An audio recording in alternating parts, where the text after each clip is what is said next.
name nyo po, tapos yung batch na belong kayo, and then yung position nyo before. I am Brother Carl from Atenews batch. I was and then you prefer po, brother, na sabihin ko yung questions or dire-diretso na lang? Diretso na lang. Sige. Let's, Opo, kasi ikat lang. You need to come in just one minute. Sige po. Okay lang po. I am Brother Carl Gaspar. I'm a Redemptorist brother. Currently, right now, I'm the Dean of the St. Alfonso's Theological Admission Institute. I also teach anthropology at the Atenews University. I belong to batch 67 of what was then Ateneo de Davao College, and I was a staff member of Atenews during my 3rd and 4th years, so roughly that would have been between 1965 to about 1967. The situation during those years when I was in college, this was of course pre-martial law, and this was the beginning of a wave of deepening social awareness among students. In 1968, there was a major event across the world, and it will be remembered as the days when students across Europe, especially in Paris, there were huge demonstrations, and it spread of course to the United States, North Canada, and other countries in the world. And people then were very concerned about the Vietnam War, so the war was raging at that particular time. And eventually also as the young people here in Davao were beginning to be very concerned about what was happening. But then also these were the years when Marcos was already president, and it was very clear during that time that there was massive corruption in government. Because the press was quite free at those years, it was very easy for us to access information regarding corruption in government and all kinds of social ills. There were all kinds of mass movements taking place already in the mid to the late 60s. Peasants were being organized, trade unions, and of course the students were beginning to be very concerned. I think it was our batch at the Ateneo who began, or at least one of the first, if not the first rally or the first demonstration in the street, took place when I was in 4th year. And this was on the issue of water. So we marched from the campus here in Jacinto all the way to where the Bonifacio Monument is now, near the Davao Cathedral. And that was our first attempt to expose some of the social ills, especially related to water, the water issue in Davao. So things were really quite exciting, and so many of the young people at that particular time were being drawn to getting more interested about what was happening, not just in the Philippines, but in Asia, and as I said, precisely because of the war in Vietnam. The Atenews at that particular time, when I was in 1st year at the Ateneo, up till about I was 2nd year, so this would have been 63 to 65, most of what the student writers were publishing with the regular issue of Ateneo were mainly campus stories or concerns related very much to what was happening, activities in campus and so on. There was very little by way of connecting the life of the students, the vision of the school vis-a-vis the social ills and problems surrounding us.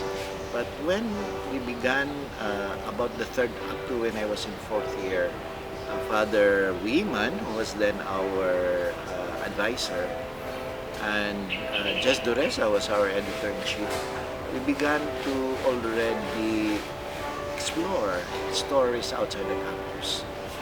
And I, for myself, I think I was one of those who wrote about social realities, because we had what was then called the Socio-Economic Society, and we had field work, and we went to what are now the barangays here in Mandog, and I was so taken by what I observed, so I wrote about it, and it was one of the first off-campus sort of reporting that was published, and of course later on with student activism, becoming more militant and active, more and more, it was no longer just covering stories within the campus, but also outside.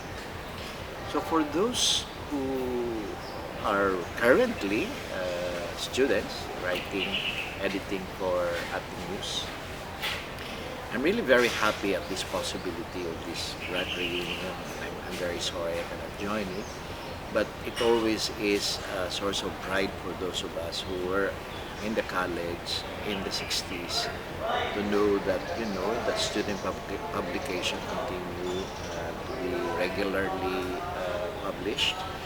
Every now and then, I do get to see some of the issues in the past so many years, especially in the last 5 years that I have been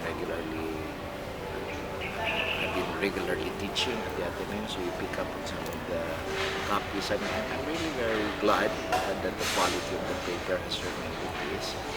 And seemingly, the current batch has continued this tradition of linking the school to the community, and while covering very interesting events, happenings within the campus, are also encouraging the writers in the campus to relate to the others.